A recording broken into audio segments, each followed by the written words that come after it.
Ladies and gentlemen, sports fans of all ages, it's our pleasure to present to you the newest name in Delaware sports and sports around the world, who's had absolutely no success in the real world, so he's dedicated his life to talking sports.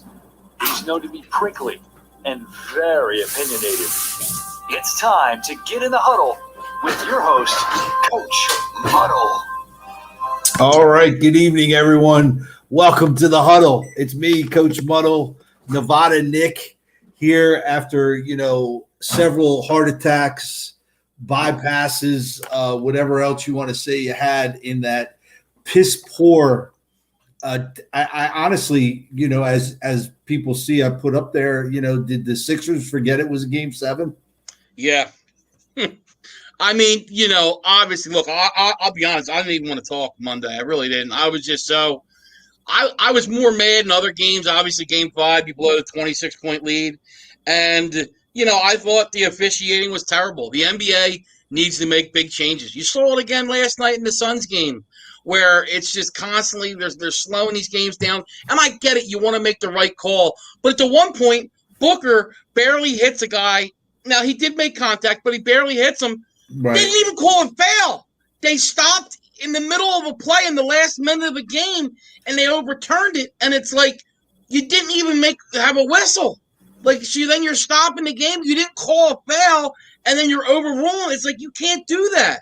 Like, it's just it's insane. NBA is just tough to watch. I mean, obviously, once again, Sixers, look, I thought the officiating was bad, but Sixers lost.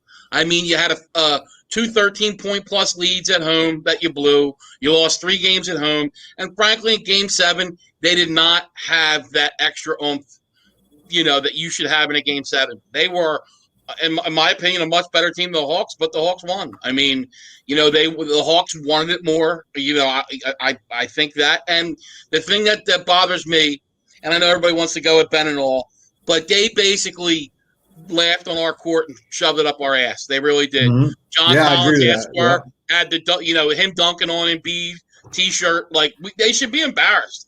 I'm putting how pissed I would be if I was on that team, Coach. Imagine you go to your press conference, you just lost, and somebody's wearing a picture of them dunking on you. Right. Like I'll tell you, man, I would take that over personal, and I feel bad for Embiid because look, I know he had a lot of turnovers, but he's got the ball in his hands all game.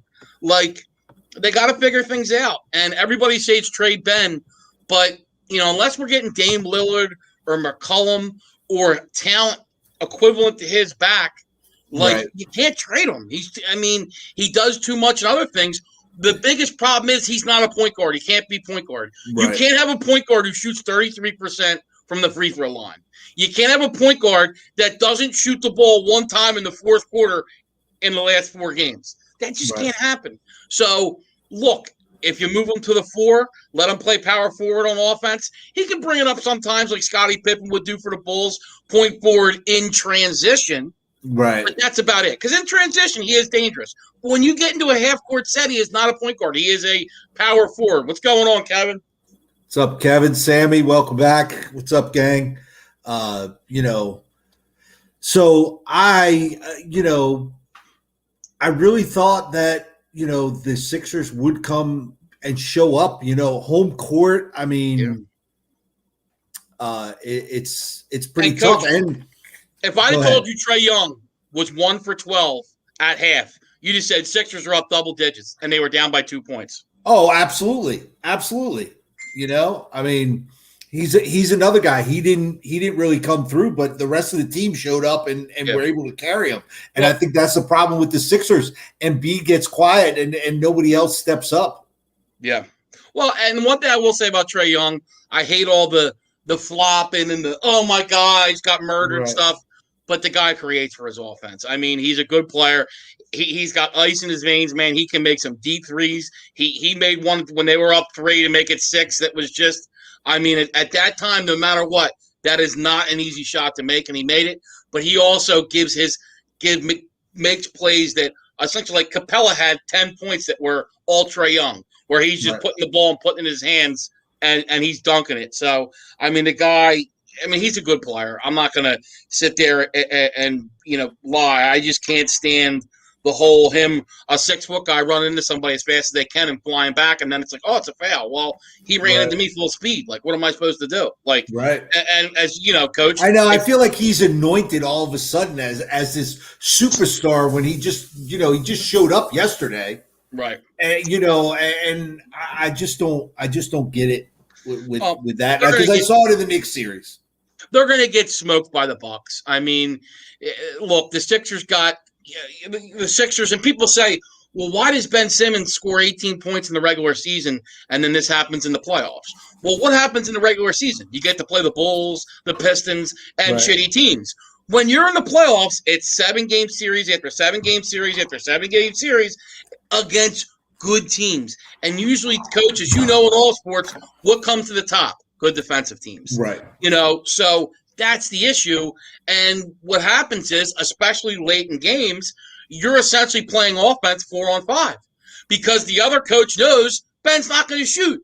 So you're not going to guard him. Especially Ben, he was scared to dunk. So you don't need to guard him. So you can basically play defense. It's 5-on-4.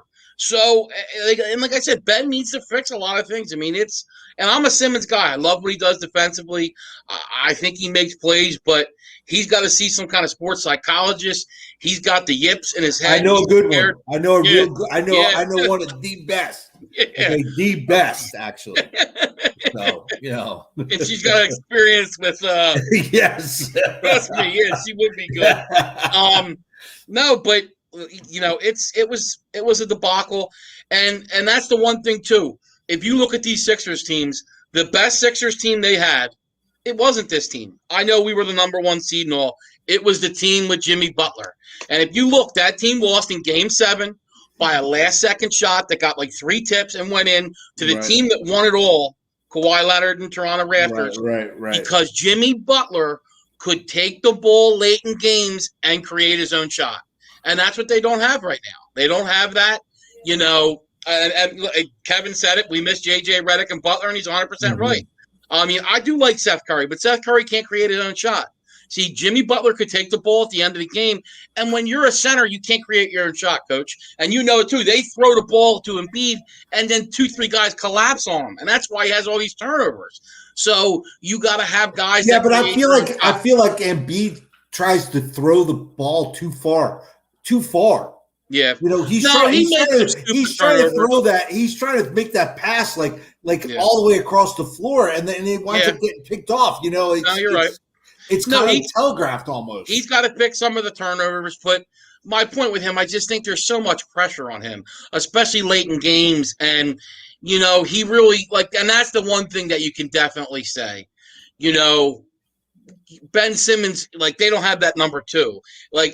Ben is that defensively, but offensively, and I like Tobias Harris, but he isn't a number 2 offensive scorer. He's a good 3, but Embiid doesn't have that number 2 guy he can count on offensively, and now you've seen it in 3 or 4 straight playoffs. So, but look, I like Daryl Morey. Daryl Morey will make something happen. I agree with them. I would not just give Ben Simmons up. I look if they can get Dame Lillard, I would put a package together and trade Simmons. Well, speaking of which, I mean, and unfortunately, the playoffs are still going on. I don't think the Sixers could be involved in that, but the Celtics just packed up one of their superstars, and shipped them. Well, the one thing, Coach, they wanted financial flexibility, but I think they told you there too. He had some knee troubles this year. I think they know he is now on the downside of his career. Right. So the one thing I would look in if I were them, I don't know if it'll happen, but Kawhi could leave the Clippers this year. Now he's from L.A., and, look, I think they're going to – I believe, I'm hoping, because I have the Suns to make it to the finals and win the finals. I hope the Suns still win. Maybe he returns to the Clippers, but that's something that would be perfect. I would trade Ben for Kawhi. I don't know if that'll happen, though. But if the Clippers are going to lose Kawhi and he's going to leave, I mean, because, look, there has been a lot of issues in L.A., too. I understand they're in the conference finals now, but there's been a lot of talk of chemistry issues and things of that nature in it with the Clippers. I mean, look, let's not forget they almost got thrown out by Dallas early in the first round here, and if that would have happened, it would have been kaboom. Now they end up winning. They win again last series, so things have changed a little bit. But look, the Sixers got to see what their options are. But it too, Coach. In the NBA, a lot of times when you're trading the star, you're not getting the star back. Look at the James Harden trade. Yeah, they got a lot of picks in the future, and I get it for the Rockets because, down the line, they could get some good picks from the Nets. But still, with the Sixers, a team that aspires to be a championship contender, you got to make sure you're getting something good in return. And speaking of which, I've kind of felt like Harden was almost quiet in the Nets round of the playoffs, and he was kind of KD, big deal. He scored more points in a game 7, blah blah blah. But you know what? No one cares. You didn't win the game, so who cares? Yeah. Well, and you know what, too, Coach? They literally their bench didn't have one shot. Harden and Durant played 53 minutes, so that means they played all 4 quarters and overtime. They have no bench. So that's what happens with those super teams. You have no bench, and you have teams like the Suns, that have a bench and have guys that come off the bench, and they wear you down. And that's what happened to the Nets. I mean, I really think, if Kyrie was healthy and they were a little bit healthier, they probably would have won it all, or at least beaten the Bucks. But, Harden was hurt, and you're asking too much of Durant, and I still think it's going to be an issue. I mean, you can't count on Kyrie Irving. Everybody loves James Harden, but what has James Harden ever won either? You know what I mean? Right. Like, absolutely. That's what I said. What has he done? And even Durant, Durant's title was with a team that already won a championship and beat him. Mm-hmm. So, and that's why he left, because he wanted to be the guy. Well, he wanted to be the guy with Kyrie, and it wasn't working out. So they had to go in and bring James Harden too. So, I mean, don't get me wrong. Durant had a great game, made a great shot, but still, I said, Coach, I said all year, I didn't think the Nets were going to win it all. I agree. I do think they will come back next year, because that second year, you need time to gel as a team. Yeah, but that window, man, those guys, Harden and Durant, they're older. I mean, if they don't do it next year, I think that thing just implodes. Oh, I agree, 100%. Yeah, I mean, Harden has hamstring issues, and Kyrie, you just can't count on. I mean, come on, look at it, Coach. Cleveland wasn't happy. Goes to Boston, that blows up. Now he's in Brooklyn, and they've had their issues too. And he went AWOL at one point, said right before the playoffs that he's not concerned about the playoffs. Like, the guy's a flake, and you can't count on him. Absolutely. I agree 100%. So, and before we get into I just want to, where is your cousin right now? That's what I want to know, Nevada Nick. Okay, because hockey is just a laughing stock. I don't know that they're as big of a buffoon as baseball is right now, but come on, the Montreal Canadiens. Let me tell you something right now. The New York Rangers and the Philadelphia Flyers both had better records than them. They shouldn't even be in the playoffs. Yeah. And they're a game away from going to the finals. But you know how it is. It's who's playing great in hockey, and weird things can happen. Yeah. You have the Flyers were an 8 seed and made a run to the finals and lost to the Blackhawks that one year. I mean, it can happen if you're playing good defense. And look, Carey Price is, as they like to say, standing on his head. It's crazy to me, though, Coach. I mean, hockey momentum's such a huge thing. And I think, Montreal benefited. We talked about the crazy divisions and all. Right. So they kind of had two easier series. And look, they gained momentum. They gained confidence. And I just didn't see this coming against Vegas. Colorado looked so good. They were 2-0 on Vegas. And then Vegas just steamrolled them 4 straight. They looked great.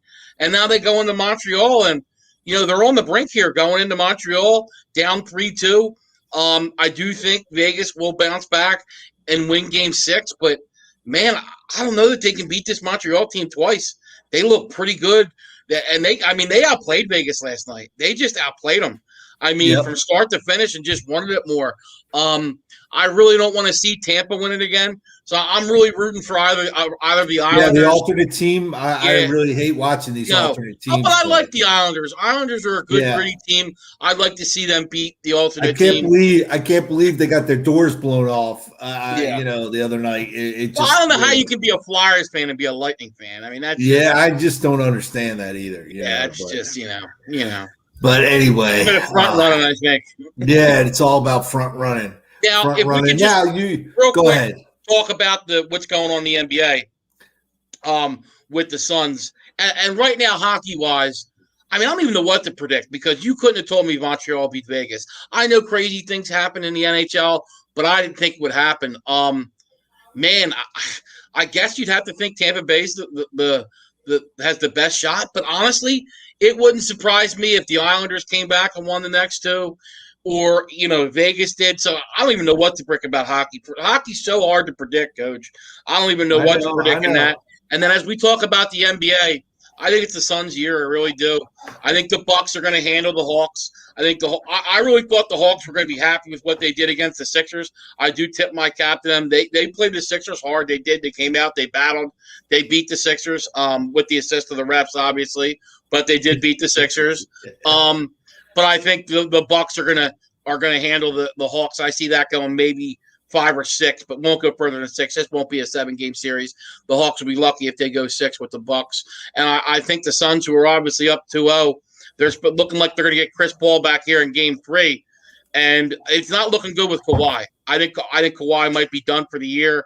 I do think they will take 1 in LA, but I see the Suns finishing that in 5, and I see Suns Bucks. I think it'll be a good series, but I like Suns, and I'm going to say I'll go the full series. I'll go Suns in 7, but I just think they got a really good team. And we got, obviously, who was an assistant coach with the Sixers last year, Monty Williams, doing a hell of a job. I don't know if you saw the game last night, Coach, but he just called a great play. And look, the players had great execution, though, too.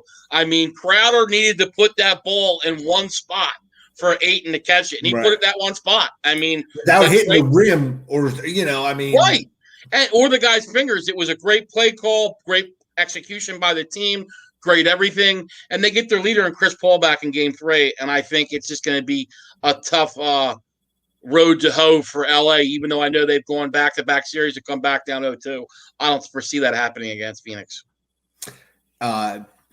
Okay, I agree. I agree with that. You know me. I don't. Once the Knicks are done and the Rangers are done, hockey and basketball for me are just kind of nonchalant. Right. I'll skim through it, but but what I want to get to is this.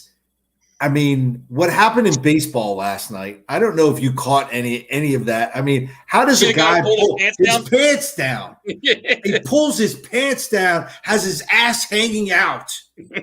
I mean, come on. Is that what we've gotten to at the major league level? Really? Well, what, though, too, Coach? What I think a couple pitchers, I think they were like, okay, you want to check me once? They checked multiple times. And I think some of the pitchers like, you know what? Do you really think now with all the scrutiny going on, they're going to cheat? Because then it too, Coach. It's like getting steroid tested, and they're going to release the results, essentially. Because you're going to get caught on national TV. If you're doing something, they're going to catch you. And then guess what? All of your stuff's going to be called into question. You know what I mean? You've been cheating for 3 years. And look, that kind of stuff, Coach, we all know it. It's been I always love Major League, the part where Eddie Harris, he goes, I got an arm like you, kid. He's got all the stuff in his hair. He goes through. He goes, I got an arm like you, kid. But it's, the guys have been doing it for years. And like John Smoltz said, he goes, there was one game I had to throw the ball back to the umpire 15 times because I couldn't grip the ball. I actually feel for the pitchers. I think it's, come on, you got guys hitting trash cans and shit, and now we're worried about pitchers. It's just I think baseball needs a new commissioner or something because this guy's Manfred's an ass. He just ruined the game. And as far as I want to touch on your team, the not an alternate team, your actual team, the Philadelphia Phillies. and Joe Girardi going after the pitcher, and wanting to get into a fight. And I feel like that needed to happen irregardless. I just think because Philadelphia is so upset with that Game 7 loss. Yeah. And I think Girardi just had to do something. Yeah.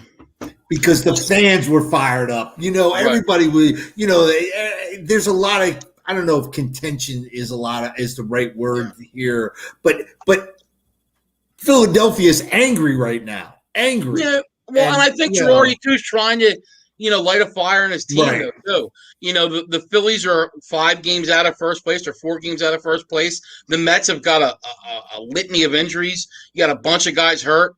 I mean, the Phillies should be happy they're still where they're at. They need some pitching help. They need to get healthy. They haven't had their lineup all year. I mean, either Segura's been out or Real Malto. Harper's been hurt. Didi's been hurt here now for about a month. They need to get the continuity of that lineup together because I really do believe once that lineup's together and playing, they got a good lineup. And in baseball, it, Coach. It's about tweaking that lineup, and then you'll kind of find that right mix. Anthony, I know. The thing is with me, though, with Simmons is, are you going to get the value back? I mean, they're essentially playing 4-on-5 on the offensive end. I agree with you. It's just, who are we going to get back? He is a bum. I mean, it's sad when you got a guy who's scared to shoot, who's getting $180 million. Honestly, I think in the preseason, I think you just got to come down the court, give him the ball, and make him shoot every play. Like, no one else take a shot. Just let him shoot the ball 60 times. And just, me and Anthony grew up together, and he's a good baseball player. And that's the one thing I hate about baseball now. It's all station to station. There's no small ball. There's no guys, taking that first pitch. His nickname used to be Nails, like Lenny Dykstra. That's Anthony was named Nails too. And I miss those kind of players. That's your leadoff guy. That's going to take a walk. That's always going to look at that first pitch. That's going to let that guy in the, behind him see some pitches first. Now it's all home run. It's all boom or bust. Yeah. You don't see those guys that manufacture runs and, move the guy over, bunting the guy over. It's just, the stolen base is kind of a lost art. You just don't see it a lot anymore. It's a shame. And your team, Coach, is the team that's the biggest problem is the Yankees. Yes, absolutely. They're station to station. I say I've been saying this for a while now. Since the Yankees had their big, run back in the 90s, early 2000s, they were getting pitchers to over 100 pitches in the first 4 innings because they were constantly taking pitches and doing that. And now we've gotten into this, like you said, station to station. It's tough to watch baseball. And Manfred, again, why do you have to worry about doctoring the ball? Because what puts people in the seats? Home runs. They want to see home runs. They want to see offense. Offense puts people in the seats. So, all sports are like that, just like basketball. Yes. Look at all the scoring in basketball and the foul calls. But it just, just like with football, I like defense. I want to see a little bit of physicality. Right. And that's why football is the best because you're never going to take it out of it. You can do the pass interference calls and that, but you're never going to take the physicality out of football. I mean, basketball, like I said, if you fart near Trae Young, they're going to call foul on you. I mean, it's terrible. But no, I mean, baseball, they need to speed the sport up a little bit. Look, I still love baseball. And if you look, too, the good teams, the Dodgers, the Padres, the Astros, the A's, they do those things. Almost every time you see the Dodgers and Padres out there, they're making those pitchers throw 20 pitches an inning. So that then when you get, those pitchers are going to be out after the 5th inning and you're getting into that bullpen. And then when you get into game 2 or 3 of that series, these bullpen guys, the arms are tired. You have some guys that aren't going to go back, but, back-to-back games or back-to-back games. Right. So then you start getting to that bullpen. And look, that's why those teams are the best teams in the league. And that's why, like I said, the Padres and the Dodgers, I really think, are that. I know they got good pitching as well. And look, the Padres are really playing good, man. They're going for the sweep of the Dodgers tonight. Absolutely, I really like what the Padres are doing. Absolutely, I do. That's been a great division. The Giants, Padres, and Dodgers really playing some good baseball. Could you imagine could you imagine being the Giants and having the year they're having? And it's going to be tough to make the playoffs. It really is. Yeah. And a lot of people don't know because the Giants pitching is great. And I didn't know this myself. They actually lead the league in home runs. I didn't know that. The Giants lead the league in home runs. So they're hitting the ball a little bit too. But I really just think Padres and Dodgers are going to end up passing them. I think there's going to come a lull. And when you get into August, Coach, and you're playing the Dodgers and Padres and playing that, I just think you're going to kind of see the Giants fall back and those two teams end up being first and second.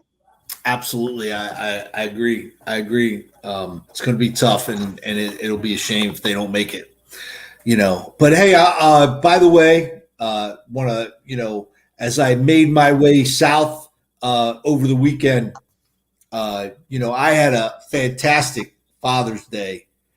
So I just want to share my daughter took me to the Starboard for breakfast. We had breakfast with Elvis. And then on the way up north, where do we stop? At your place, Phil and Jim's. And of course, they treat me like solid gold, so I want everybody to know that I think one of these Sundays during the football season, we'll be doing our Sunday show from Phil Coach, and Jim's here. So shout out to Phil and Jim's too.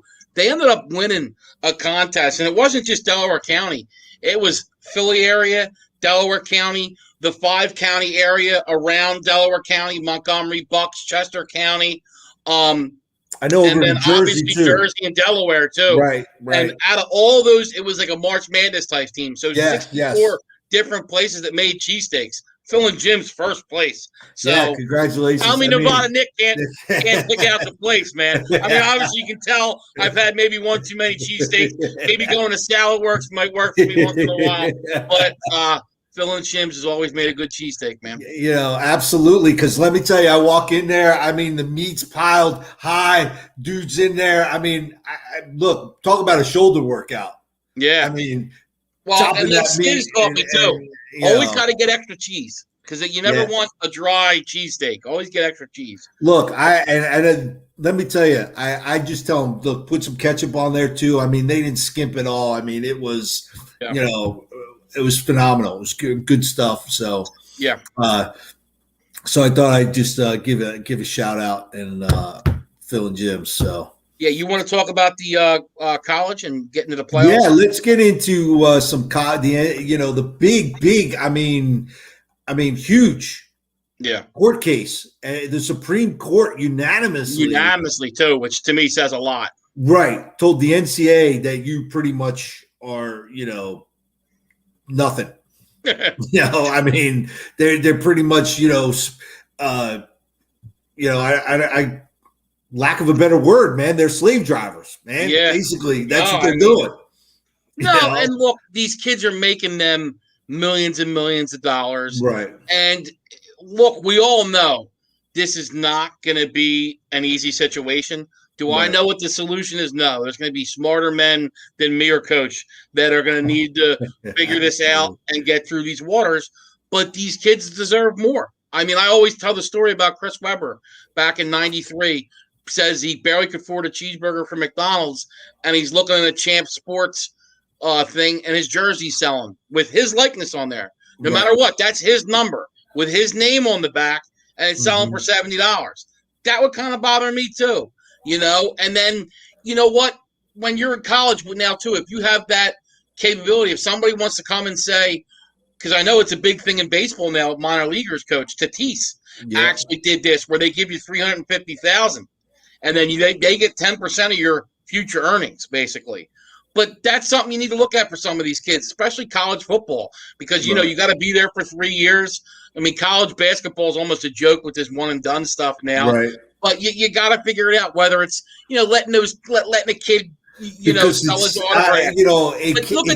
Look at, suspending those kids for giving up, getting free tattoos for autographs. Yeah. That's stupid. Let the kids sell their autographs. Let them do whatever. If they want to sell their likeness to the video game in college football, I mean, there's plenty of scenarios to do. In those college towns, those kids are gods. There's plenty of ways for them to make money too, and it's not going to hit the universities. Right.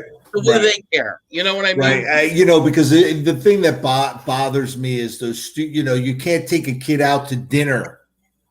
Like, and I'll tell you, back in the Dell State days when I first started the Coach Muddle show, way back in the Dell State days, we did have a sponsor. They were a local eatery and would bring food in. All of a sudden I got a call. Listen, can't have the kids in the studio. I go, why? Because they're taking gifts. It's against the NCAA rules. I go, are you kidding me? I mean, that is ridiculous. I mean, because part of me, as being in that situation, and you've heard me say this, that I'm not a fan of paying the players, but there is a happy median we can come together and see, because what's going to happen is those small schools are going to close up shop because they can't compete. How does a Dell State compete? Because they're not offering kids anything. They don't have. What do they have to offer? Well, you're going to give you a couple extra meal plan. But you're going to still have those kids that aren't the 4 and 5 star athlete that's going to get paid. And I think the one issue is going to be too, Coach. And you see it now, these kids who want all these promises coming in. Hey, I want to start. Right. I mean, come on, Joe Paterno. If you were a freshman, there was no way you were starting. That wasn't right. Now these kids want to walk in and be guaranteed a starting position, and those things aren't going to happen. But I think the other problem, Coach, you're going to see a lot of is if these guys are getting compensation, what's one guy's compensation going to be compared to another? Right. Is it going to be all these guys get a same stipend? Right. Is it going to be, the Heisman Trophy winner gets a big stipend, and that's going to be another thing. Stipend. That's going to be not a stipend. It's a stipend. Stipend. Sorry. Oh, look at the English major over here all of a sudden. But no. Yeah, and that's going to be tough to figure out. And it too. It happens in the NFL with professionals. There will be college kids that are upset about that if one guy's getting more money than he is or whatnot. So that's why I think it's better if it's a universal type thing. Yes. And maybe you do on level, level 1, level 2 type thing. Do you remember the World League? I think, the quarterback made 20 grand, offensive lineman made 15 grand, receivers and stuff made 12 grand or something like that. Yeah. It was like and I think they'll come to something. But like you said, I really think it has to be something universal across the board. The biggest thing about me that bothers me is the NCAA wants to act like they care about these kids. They don't. Right. It's always been about money, and they didn't care. There's so many of these kids that they just, wanted the kid's body to run it down, use it, and then spit it out. And these kids never got their dreams. They didn't care about their education. That was never – and now you're going to college. No matter what, that should be the most important thing, is getting these kids an education. And it's not. It's about winning football games. And there's so many kids that they would just bring in, and then if it doesn't work, they can drop you whenever they want. They can not help you get an education and make it about that. Those kind of things need to change. I mean, the NCAA, it's the biggest crime in the United States. I mean, those guys should be wearing masks. I mean, it's a joke, but I do want to talk about the one good news I thought for the NCAA, because I think it's the right thing to do. Is there anything else you want to talk about the players being paid? Is the 12-team playoff, because I think that is going to be great for college football. Some people don't like it, but, look, at least it's going to be an opportunity because it's become now where it's like there's 4 or 5 teams to go to, and that's it. Because people look, these kids. Yeah, I think we're getting tired. We're getting tired of it because all the kids go to the 4 schools that are in the playoffs every year. Right, and now if you make it 12, maybe we'll get a different championship here and there. Not the same one every year. I mean, look, these teams are very good, so it might take some time. I mean, Alabama and Clemson are at another level next year right now, so it might take a few years to kind of nip at their shoes. But I think eventually, Coach, teams are going to get there. And look, I think the way it's looking, so it'll be 12 teams. My guess is those top 4 will get a bye. 5 through 12 will play. and then one will get the lowest seed that comes out, two will get the second lowest, like that, and then they'll play. But I think it's good for college football. I think it's going to give other programs a chance to get their program out on the scene and get some, get visualized out there and get recruiting going. So I think it's good for football. Look, people, all the bowl games, keep having them. But do you think anybody gives a shit about the Papa John's Bowl? Right. Do you care about the Hawaii Bowl, Coach? No, even the Boca Bowl here in Boca. The TaxSlayer.com Bowl. Did you miss that last year? I mean, we're going to have a Coach Muddle Bowl. You know what I mean? Yeah, that's right. We probably could. Right. It's how worth these bowl games are right now. So, and I just think I think it's great that 12 teams, because then we'll see if those Central Floridas or that small school out and there. That'll be interesting if you get one of those undefeated teams, because now they'll be in it and they at least get that shot, Coach. Right, I agree, and I still think that your Power Five, the 5 champions, get in. Oh, and obviously. then the other seven teams are all at large. But at least, like you said, now if you have a UCF that's undefeated or a Cincinnati type team, they'll get in now. Yeah. They'll get in, and now too, I think this. People say, "Oh, it's going to take away from the regular season." I completely disagree, because now you can actually lose a game. If you can lose a game and your season's not over. I mean, look, like a Penn State and stuff. You lose a game to Ohio State, your season's done. You can't win the Big Ten title. It's over. Now you still may have a chance to throw your hat in your ring to get into that tournament, as they like to say. And I think you're going to see, yes, you're still going to see the cream coming to the top the first couple of years, but there's also going to be upsets. And that's what's great. Look at the NCAA tournament. I mean, everybody had Gonzaga this year, except Nevada. Nick, obviously, I said Baylor. But, that's what you're going to – and, Coach, it'll be great. You're going to see some 12 seed that ends up beating a 5 and then upsetting a 1. I mean, you see it happen where a number 1 seed plays, or the number 1 team in the country, per se, plays or whatever. How many times have we seen, let's just – the ACC championship is number 1 Clemson versus number 12 North Carolina, or number 12 Miami. Now you're, so it's very, very viable that might happen. And like I said, I do think the first couple of years, Coach, those teams in the top 5 or 6, there's going to be a gap. But I think as we get through the years here, I think these teams are going to start recruiting better, and it will spread out more. And I think it'll be good for college football, because right now, essentially, Ohio State, Clemson, and Alabama have a monopoly on college football. I mean, let's be honest. Absolutely. Yeah. Yep. And Oklahoma, Notre Dame. I would put that in the 5 schools that are, really have the monopoly, because they're the 5 teams that are every year in the four But if you look at national championships, Alabama, Clemson, Ohio State, those 3 teams have the last, 7 or 8? Right. Except for LSU, Except for LSU with that one, great year. Miracle. Obviously, because of Burrow, obviously. Yeah. Yeah. Nobody else had anything to do with it. None of the other 10 guys even showed up. They had a good team. And the Raging Cajun had he's not the Raging Cajun. What's his nickname? The guy who talks crazy. Yeah. Ed Orgeron did a hell of a job, and they had a great team. They did. But it was kind of a fluke type year. It really was. I mean, look what they did last year. They came out their first game and got spanked by like 60 points. So, and we'll see now. We'll see how it comes about, and how many SEC teams make it. How many, and how many at-large teams, where they come from. Right. So it'll be interesting. And then, the last on my agenda to get to, because I like to do the NFL last, because that kind of, once we get on to the NFL,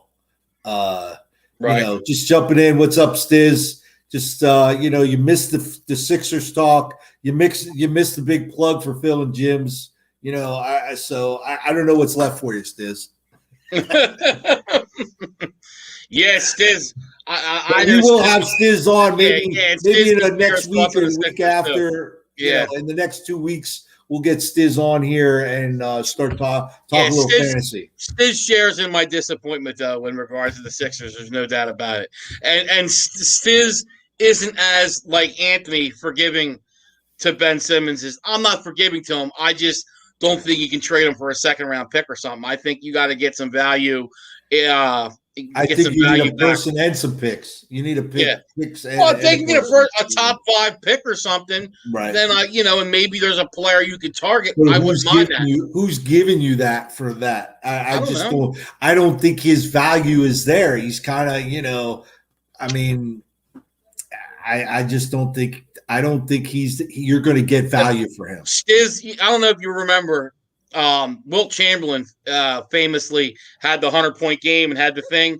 Stiz had the one he had up and had one on it for Ben Simmons, and it was a roll of toilet paper. So that's the thing Stiz put up on Facebook. So, but no, it's bad. It needs to get fixed, but we'll see what happens. It's going to be a long offseason for the Sixers, and I'm curious, but I do think we have the right guy for the job in Daryl Morey because he did it in Houston.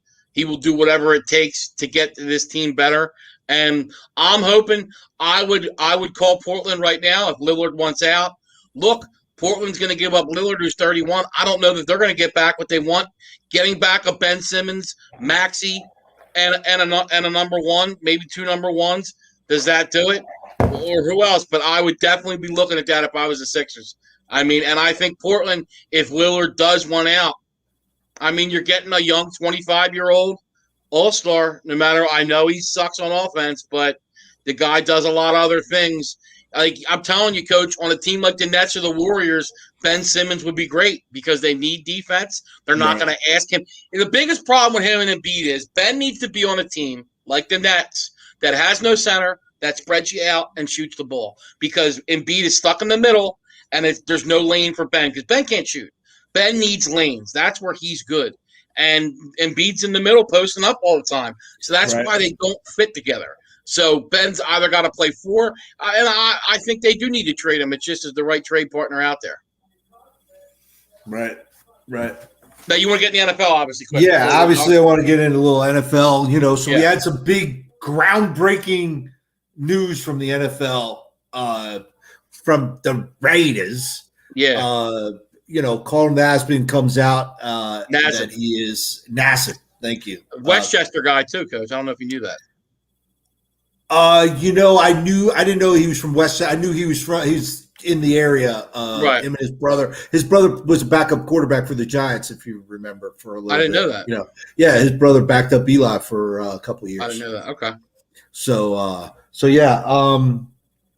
And because didn't his brother did he play at Richmond?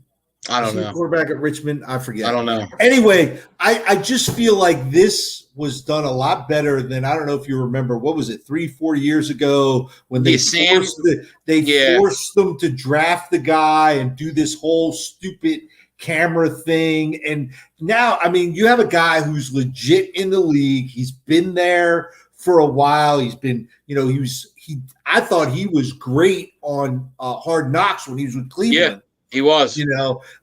So here's a guy who's been there. He's earned his spot. He's not just there like that other guy. I don't even remember his name. Was it Michael Sam or Michael? So I don't remember either. No, and he wasn't. And look, I mean, and two, and he doesn't deserve this. Listen, I wish this could be a part like J.J. Watt said and those guys that you don't even need to announce these things one day because I don't care. I really don't. I agree with that. I'm happy that he can live the life he wants to live. It doesn't. That's his business. Like good for him. But I agree 100%. I do think in the locker room and all, you don't want. And I'm not saying for him. I'm saying the other situation. It was a distraction because they're bringing it up, and it's a guy who wasn't a talent. Nassib's he's a good football player, and he's had some pretty good seasons in the NFL. So good for him, and I think it's good for the NFL. And look, I'm sure there's going to be guys, but it's like everywhere. That's the world we live in. I think, and that's what bothers me because there's a large percentage of people that are okay with it. There's going to be a few that aren't. I mean, whether it's because of their religious beliefs Mhm. or just because that's how they are, but that's what the media will focus on. Right. Instead of the 98% that are accepting and don't care and are supportive, if that one or two guys come out and say something, just like Karl Malone, when it happened with Magic Johnson, when he came back with AIDS, and Karl did the whole, I don't want to, play with him and all, and that's what's they're going to focus on that. So that's what I just hope for his sake and all that it's smooth and there's nothing. And I think he's like I said, I thought he did great on Hard Knocks. So he seems like he's got a good head on his shoulders and stuff. He's going to be able to. I don't think it's going to be a distraction. No, not I at just all. don't think he can handle the media. He'll be fine because, obviously during training camp, it's going to be a circus to begin with. Anyway, it's your first training camp open to the public in Vegas. So it's going to be a circus to begin with, but I think it's going to be bigger with that. But he's a guy who probably can handle his own and be fine with it. And one thing, too, I think it is something to say about our country. For as much as people kill the United States and say how far, we've come a long way, because I can tell you in the 80s and 90s, this would not have happened. It's just, I'm not trying to be, it's the truth. I don't think the locker room could have handled it in football. Right. It was a different mentality. And but even today in other countries, I mean, I don't think that would happen, So, good for making the step and doing it right this time. And I just think just because the last time this happened in the NFL, I thought it was just so staged and scripted. I don't think he wanted to draft him. It was forced down his throat, and I think so, yes. I don't think a team thought his talent was there, one. Right. And two, but then, I think the NFL was so afraid that because I think a lot of teams said, look, we don't think he's a top 7 round type guy. One, two, we don't want that type of distraction to come in to the team for a guy who's not a top 2 or 3 round pick. Two, and then, three, what ended up happening was I think the NFL was scared if nobody drafts him, is it going to be where they're not drafting him because he's gay? And then you run into that problem. So it created a media circus in a sense. And, as you saw, he played in training camp and then never really, I think he might have been to a practice squad or something, but he never really, he had a cup of coffee with the league and that was it. Right. But I think this is a big step for the NFL. Because obviously there's other players. There's players that have come out afterwards. Right. But I think, Carl Nassib is going to be one of, not hopefully, but, I think many that end up now being able to do this and, being able to, live their way, if you want to call it true life or whatever. Right. Each their own, man. So you can play ball. You deserve to be there. Let's move on with our day. I don't really care what you do. I don't care what you're doing behind closed doors. Where I think any fan, guess what? He shows up and coming from, a New York guy, and I know it's different, but, Lawrence Taylor, I mean, getting drug out of, crack dens and stuff. But as a fan base, and you talk to any Giant fan, they'll say, who cares? He showed up on Sunday and played football. Yeah. And I think that's the same. Didn't care. That's why, and Bill Parcells didn't care either. Yes, that's why he gave him the rope. But the same thing. But I feel like that's the same thing. It's I don't care what you're doing. You show up on Sunday, you play, we're fine. It's that's just the way I look at it. I don't really care. What you are, what you believe in, or whatever. You show up on Sunday, you do your job, we're good. So right. So, but now look, man, it's crazy, but Coach, we're a month away from training camp now. Right? I know, man. I know. I can't wait. I'm excited, man. I'm really excited. Stiz just said, I wish Simmons would practice shooting free throws behind closed doors. I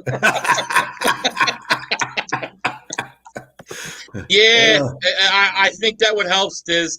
And the thing I hate too is now everybody's putting up the videos of last summer of Ben Simmons shooting the ball. And it's like, look, this is in the gym against non-NBA players, and one day. I mean, the horse, the sun shines on a dog's ass, at least once. So, I mean, wait.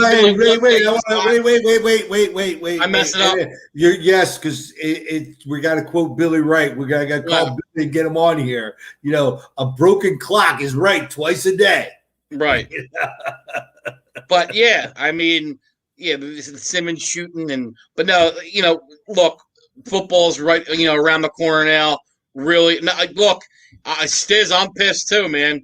I didn't want to come on Monday. I didn't want to talk Monday. I really didn't. Right. And that's why we're I here. What is I today? was. I Wednesday? didn't want to talk. Sunday was a disaster.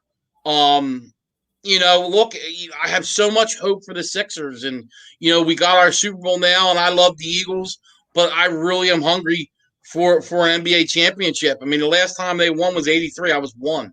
I don't remember that. So I mean, I really want a title. And look, they've been knocking on the door. A dozen. I got you by a dozen. Damn. Yeah, and the '82 I was born. So it's tough. And I think everybody knows, and I know Stiz knows it. The Sixers had a hell of an opportunity this year. I mean, you were going to play a Bucks team that you had home court advantage, and I think a team they could have beat. And then you go out in West and you play a Phoenix team who I think is better than the Sixers. But look, you never know. Then you're in the finals. I think the Sixers, I don't know. They might not have a better opportunity than they did this year. Right. And I know Stiz will agree with this too. The biggest mistake they ever made was letting Jimmy Butler leave. Because if they still had Butler, this team might have made one at all. With Butler and Simmons, because you could have just said, all right, like George Lynch, just go stand in the corner, Ben. With Simmons, this team might have won it all. Not with Simmons, with Butler, this team might have won it all. But, we couldn't work out there too. And, I mean, it's a joke. But, look, football's a month away from training camp. I know Stiz is ready. He's getting his fantasy football ready. I would like to, Stiz, just so you know, buddy, I want to try and get you maybe next week or the week after, in the next 2 weeks. I want to get in and just talk about some rookies and stuff. And then right before the season starts, we'll talk about and Stiz, too, can tell you, he's really good to talk to in regards to – because I know I make this mistake. I was big on drafting quarterbacks earlier, and you can get them later. Because I used to think you need – because my league, I wasn't in a PPR.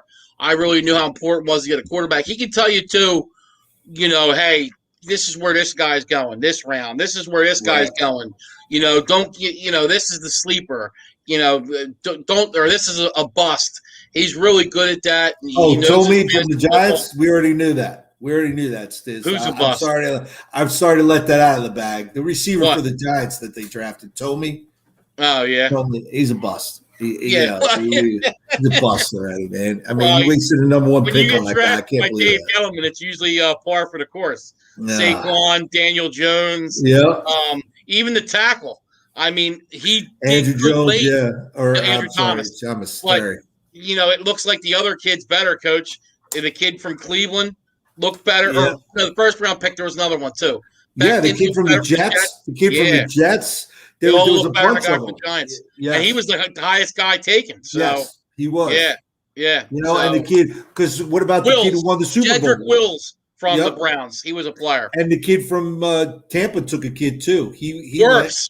And me and you were both high on him for his athletic ability. Yes. And so right there, we just named 3 guys who all got drafted after him that were probably better. Because if I'm correct, I think they took him 4 overall, Andrew Thomas. Yes. And, once again, you could have probably moved down, gotten more capital like they did this year. And nobody complained.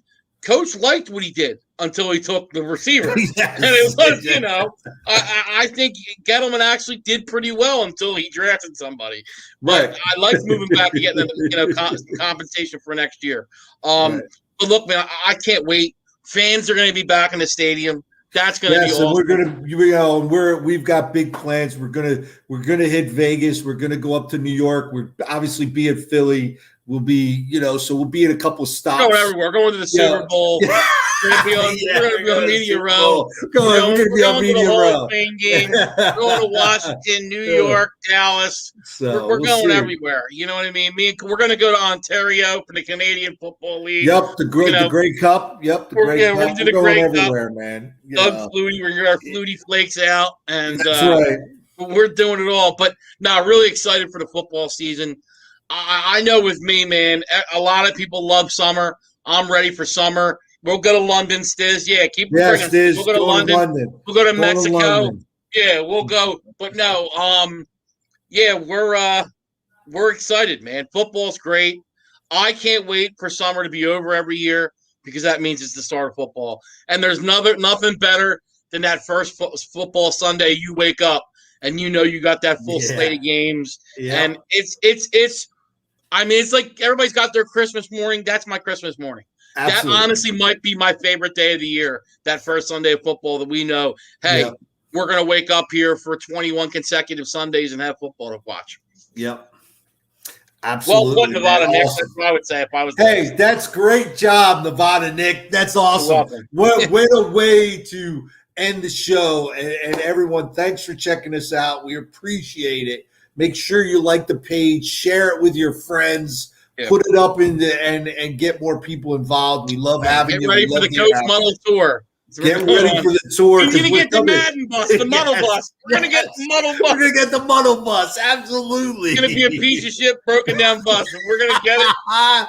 No, you know what the bus I'm going to have? Remember, Slapshot, one of my favorite movies with Paul Newman. Yeah, we're going to get the sledgehammer out. I'm going to sell $5 a hit, man. You can line up and you can whack the bus with a sledgehammer. Oh, you said $5 a hit. I was getting worried like it was nitrous oxide or something. You never know, Coach. You know, Coach will do what it got to do to get the Muddle tour going. You know what I mean? That's right, man. That's right. So, all right, everyone. We'll be back next week. We'll work out and see if Stiz can fit us into his busy schedule, you know, that he's making the rounds, you know, and all these other sports shows. Because we'll see if 32 and 10 will do that. You know what I mean? Yeah, that's what happens. You know, big time Stiz, big time. So and in between cornhole tournaments. That's right. All right, everyone. Thank you very much. We'll see you everybody next week. Take care.